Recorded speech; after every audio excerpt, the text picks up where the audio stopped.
नमस्कार दोस्तों, ज्योतिष का सफर में नरेश गांधी का सादर प्रणाम। यह हमारा 151वां एपिसोड है जिसका नाम है भाग्य का खेल। जी हाँ दोस्तों, भाग्य ही इंसान को बड़ा आदमी बनाता है और भाग्य ही दर दर की ठोकर खाने पर मजबूर भी करता है। और इसीलिए रामायण में गोस्वामी तुलसीदास जी ने कहा है, सकल पदार्थ है जग माही, भाग्य ही नर पावत नाही। यानी सब चीजें इस दुनिया में मौजूद है, लेकिन भाग्य ना हो तो कुछ नहीं मिलता। भाग्य का खेल निराला है। इस दुनिया में किसी को बिना मेहनत किए बहुत कुछ मिल जाता है और किसी को बहुत मेहनत के बाद सिर्फ 2 समय की रोटी ही नसीब होती है। और शायद इसीलिए ही इसे भाग्य कहते हैं।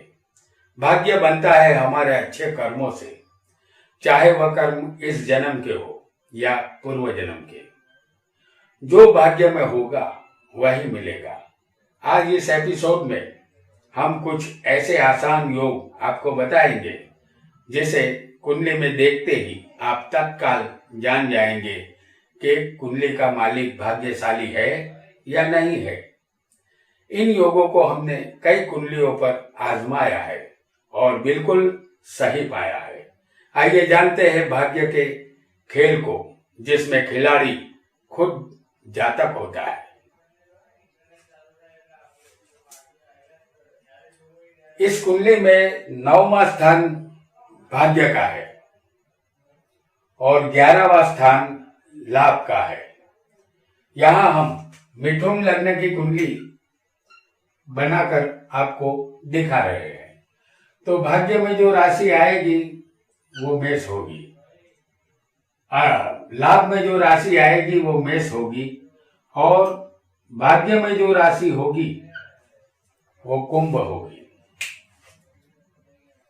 तो मिथुन लग्न की ये कुंडली हम आपको दिखा रहे हैं। कुंडली में भाग्येश कौन है? शनि है और लाभेश मंगल है।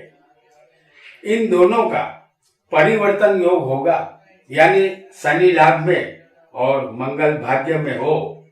जैसे हम आपको दिखा रहे हैं कि भाग्य का मालिक शनि है जो लाभ में बैठा हुआ है और लाभेश मंगल है जो भाग्य में आ गया है। इन दोनों के बीच में परिवर्तन योग बना है।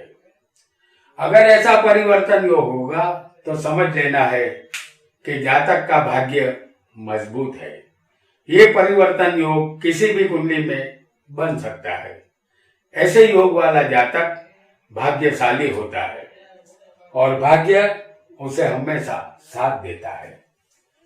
आइए आगे बढ़ते हैं और एक नए योग को जानते हैं जो इसी लग्न में हम आपको दिखा रहे हैं। भाग्येश और लाभेश की युति, जैसे भाग्येश शनि है और लाभेश मंगल है, इन दोनों की युति अगर केंद्र या त्रिकोण में हो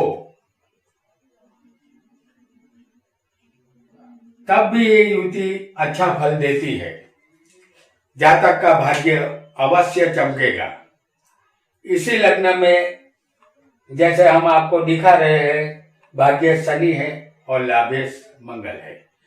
तो शनि मंगल की युति अगर बनेगी किसी जातक की कुंडली में, कोई भी लग्न हो, ऐसी युति वाला जातक अपने भाग्य पर नाज जरूर करेगा। आइए एक नए योग को जानते हैं।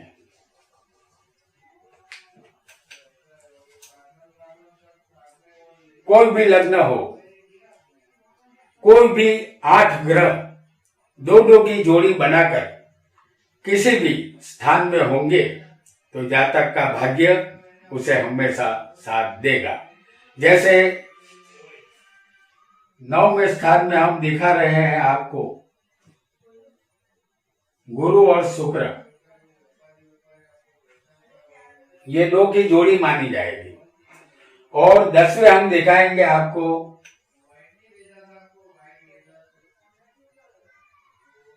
सूर्य और बुध।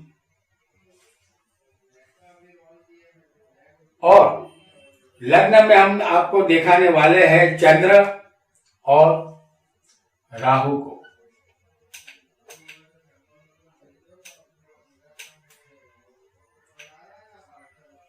और तीसरे स्थान में होगा शनि और मंगल।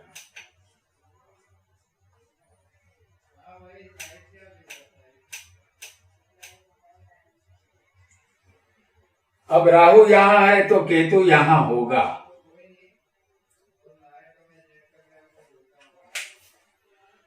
तो ये 2 की जोड़ी है, गुरु शुक्र, ये सूर्य बुध, ये चंद्र राहु और ये शनि मंगल।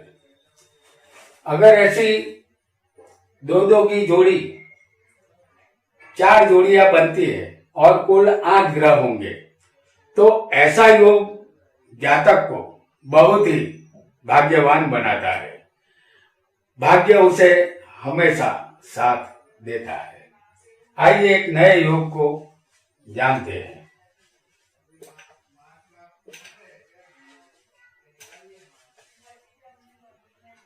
कोई भी लग्न हो, कोई भी 6 ग्रह 2-2 की जोड़ी बनाकर किसी भी स्थान में होंगे तो भी जातक का भाग्य बलवान माना जाएगा। उसका भाग्य उसे साथ अवश्य देगा। जैसे हम दिखा रहे हैं 7वें स्थान में शुक्र और बुध को। लग्न कोई भी हो,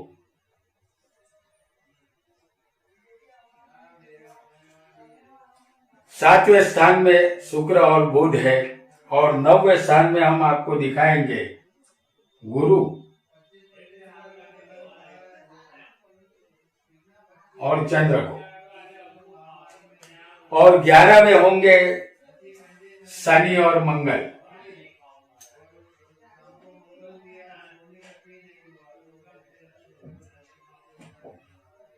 इस तरह 2-2 ग्रह की 3 जोड़ियां भी कुंडली में कहीं भी बैठी होगी, किसी भी स्थान में। हमने एग्जाम्पल के तौर पर यहां आपको बताया है, लेकिन किसी भी स्थान में ये जोड़ी कुंडली में हो सकती है। तो ऐसा योग जातक को हर कार्य में सफल बनाता है, भाग्य चमकता है। हमने ये सब आपको उदाहरण के तौर पर बताया है। यह ग्रह किसी भी स्थान में हो सकते हैं। आइए आगे बढ़ते हैं और एक नए योग को जानते हैं।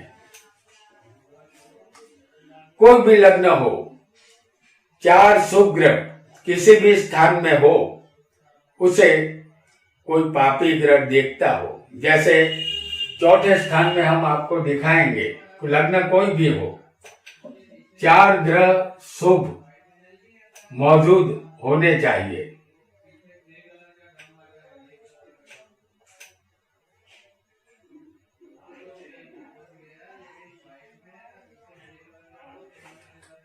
बुध, चंद्र, गुरु, शुक्र, ये 4 ग्रह है जो शुभ है। तो अगर उसे कोई पापी ग्रह देखता हो, जैसे हम यहां दिखाएंगे आपको शनि को। शनि की 7वीं दृष्टि इस स्थान पर आ रही है, तो ऐसा जातक भी थोड़ा बहुत धन इकट्ठा कर पाएगा। ज्यादा तो नहीं, लेकिन थोड़ा धनवान जरूर बनेगा और उसका भाग्य भी उसे जरूर साथ देगा। आइए आगे बढ़ते हैं एक नए योग की तरफ। कोई भी लग्न हो, पाप ग्रह 3रे, 6ठे, 11वें स्थान में होने चाहिए। तीसरा स्थान ये है। अगर 3रे हम आपको मंगल दिखा रहे हैं, ये पापी ग्रह है, और 6ठे भी पापी ग्रह होना चाहिए, तो हम आपको दिखाएंगे शनि को। इसे भी पापी ग्रह कहते हैं। और 11वें स्थान में हम आपको दिखा रहे हैं सूर्य को। ये तीनों मंगल, सूर्य, शनि पापी ग्रह है और ये तीसरा, छठा और 11वां स्थान, इसे त्रिसदाई स्थान कहते हैं। कोई भी लग्न में इन स्थानों में पापी ग्रह होंगे तो जातक धनवान और भाग्यशाली बनेगा। ऐसा योग किसी की भी कुंडली में, किसी भी लग्न में हो सकता है। आइए आगे बढ़ते हैं और एक नए योग को जान लेते हैं। यहां भी कोई भी लग्न हो सकता है, कोई भी लग्न हो, और लग्न स्थान का कारक लग्न से 12 हो। जैसे हम दिखा रहे हैं कि लग्न स्थान का कारक कौन बनता है? सूर्य, क्योंकि सूर्य अदृश्य कारक है। हर स्थान के कारक अलग अलग होते हैं। जैसे पहले स्थान का कारक सूर्य है, दूसरे स्थान का कारक गुरु है और तीसरे का मंगल है। इस तरह सबके कारक अदृश्य है। तो कारक कोई भी लग्न हो और लग्न से अगर कारक यानी कि सूर्य 12वें बैठा हो किसी भी की कुंडली में, अगर ऐसा योग जातक की कुंडली में होगा तो जातक भाग्यशाली होता है। भाग्य हरदम उसका साथ देता है। आइए आगे बढ़ते हैं और एक नए योग को जानते हैं। 5वें या 9वें स्थान में कोई भी उच्च का ग्रह बैठा हो, जैसे हम यहाँ आपको कन्या लग्न की कुंडली बनाकर दिखा रहे हैं। तो 5वें स्थान में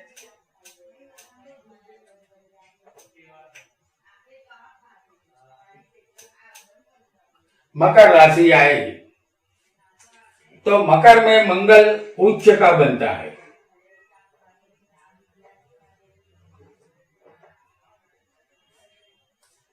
यहां पर वृषभ राशि आएगी 9वें स्थान में, तो उसमें चंद्र उच्च का बनेगा, उच्च का होता है। अगर ऐसा योग किसी भी जातक की कुंडली में होगा तो जातक भाग्यशाली, धनवान और ख्याति प्राप्त प्रसिद्ध होगा। 5वें का मालिक उच्च का होने की वजह से संतान अच्छे होते हैं और 9वें का मालिक उच्च का होने की वजह से ये भाग्यशाली बनता है, उसका भाग्य बली बनता है। तो ऐसा योग बनने पर भी जातक भाग्यशाली कहलाता है। आइए आगे बढ़ते हैं और एक नए योग को जानते हैं।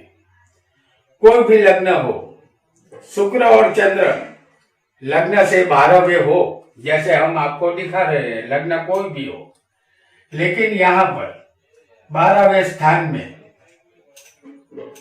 चंद्र और शुक्र की युति हो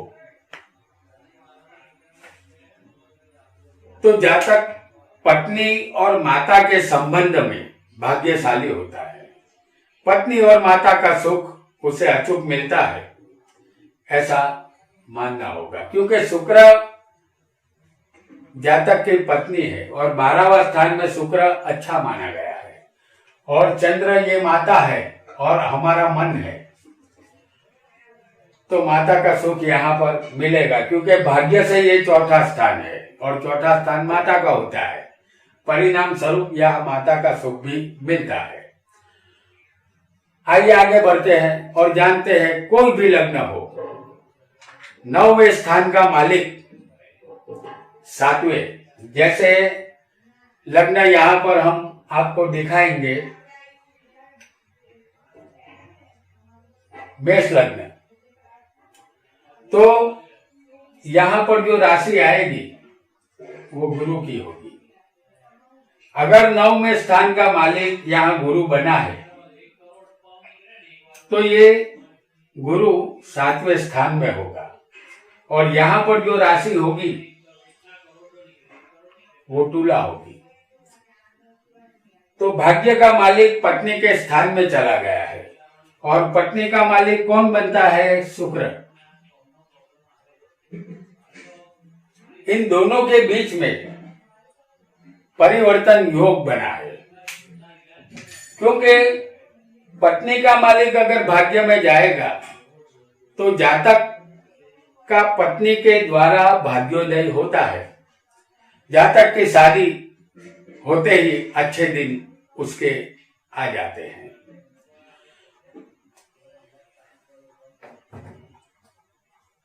तो दोस्तों, आज हमने भाग्य का खेल निराला होता है ये जाना। साथ साथ ये भी हम आपको बताते चले कि कमेंट में कोई भी एक ही सवाल पूछे। आपका बहुत बहुत धन्यवाद।